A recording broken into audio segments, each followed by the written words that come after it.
Go ahead and give him another round of applause.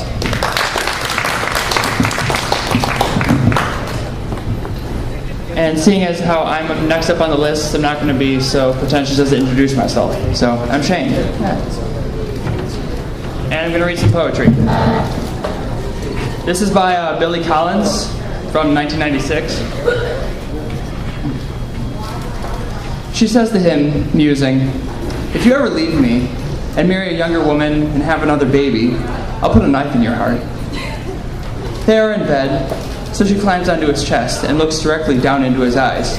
"You understand? Your heart."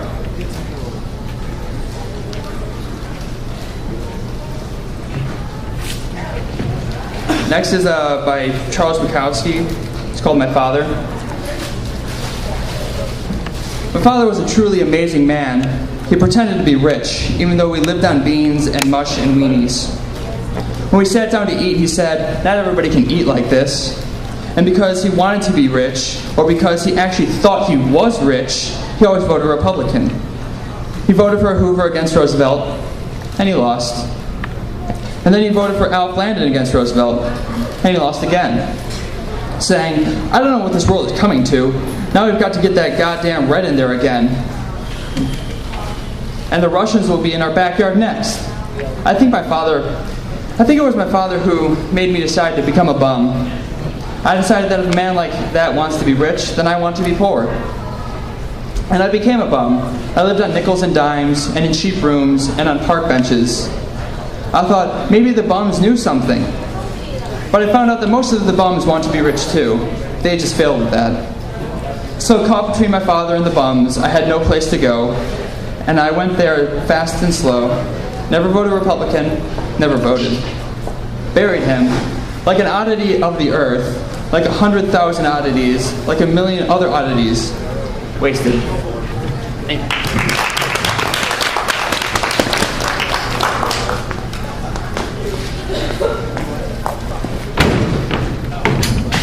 And next up is Christian with poetry.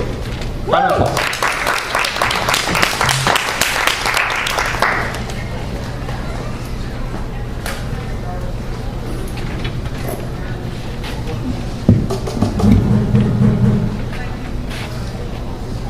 I will be doing a poem that I recently wrote, and it's entitled, "I Lay My Arm Next to Yours." As we lay in bed together, basking in each other's presence, I put my arm up against yours, and for the first time, a thought struck me. We are breaking barriers. As I lay my arm next to yours that at one point was probably white as snow, but now is the shade of golden honey, and mine that reflects the beautiful tones of our earth, we are breaking barriers. I think about the amount of blood that was shed over our skin colors, how much hatred this world has to offer for those who go against the norm. They say because you're not like me, that I should hate you, but it's because you are different from me that I love you, that I find you beautiful. So I want to show the world just how beautiful we are and how beautiful this world can be when we stop caring about insignificant things and start to see others with love. When we break the barriers, when we break hate, when we break discrimination, and when we break ignorance and just love each other. As I lay my arm next to yours, I take your hand. I'll continue to break barriers with you, one step and one kiss at a time.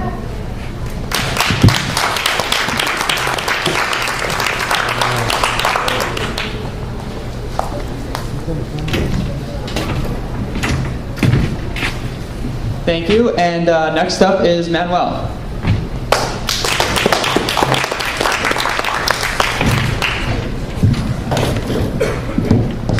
Okay, I'll read some of my old poems. Nothing special, mediocre poems, as always, so please lower your expectations to the bottom of hell. This was written in 2006, September 4th, at the Detroit Jazz Fest. It's called M.A. Spirit of Fourth Stage, Detroit Jazz Fest, September 4th, 2006. Piano keys flutter like swinging butterflies on fire. Old man sits behind the piano. You are my sunshine, my only sunshine. His voice, huskily sweet, like a smooth shot of well-aged whiskey. Above me, amidst a relaxed crowd of multi-racial generational audiences, the Detroit People Mover that periodically vibrates, meaninglessly circling downtown, the only fly in the Susan ointment of the creakly, quirky music on stage. Ever since the world ended, I don't go out as much. A sax solo backed up by cello and drums, and of course, that resonantly ringing piano. Ever since the world ended, there has been no black or white, all colors blended. Three doesn't seem to be any reason to fuss and fight. The breeze is fine, like a soft caress of a diversion that is growing love. A black-hatted woman in a yellow and red striped ostrich puppet is dancing off stage. You call it jogging, but I call it running around. I don't dance, just absorb the music like kisses, carved from a fresh raindrop, innocently licking the cleavage of a fine-looking babe in the distance. She's silently smoking a cig and places her hand on the shoulder of her male companion after I lick her skin a bit too long. My licks are, of course, nothing compared to most Allison's, who teaches me mind-to-mind musical transmission. Cut the swagger and be light. Walk softly and kill even more softly. Kill, walk, be, always start and end in the middle. Just another moment that can't be falsified. At least, not yet.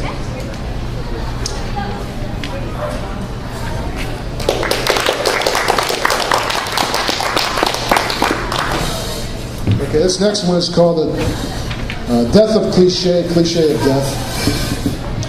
I read my poems to a friend, and my friend said, your poems are all the same. They always end in death of yourself, addressing everybody. You're like a dumb psycho kid telling he hates everybody and wishes he can blow up the whole world. It's true. You come back to the same theme, coming home, even when you hate the place where you grew up. Not literally, but in unconscious ways that you yourself might not care to acknowledge. It's your fate, limitation, curse of Cain. You carry all your life, and there's nothing you can do about it, because if you try, then your quote truth becomes borrowed word, secondhand idea and feeling, which is to say false, dead, worthless. Of course, you're worthless to begin with. But when you try too hard, your worthlessness will not be from real problems, but from the denial, you pretending otherwise. Well, fuck all that. Still, I do see my friend's point. I'm tired of talking about death as he is of listening to it, and I don't want to turn into an idiot jabbering away insignificance, especially without sound, fury, or true feelings of once more with, once or never again. The loop resumes, a skipping laser on a scratch CD, my gazing at my navel, spotting cliches about death, wishfully thinking that maybe the cliches will die just because they're themselves about dying. But no! My friend, myself, any mofo with a head screwed on can notice that this is another cop-out. They tell me so to my face, now sunken and bloodshot. I just want this poem to be goddamn over. This line, this thought, with a closure that comes too late.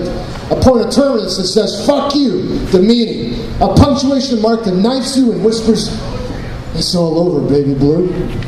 And perish the wishful thinking, because it will allow me to do it again, grind another pebble for a cobblestone that paves the path to the hell of ad nauseum, because it will soon be already dead anyway, already always, just like this.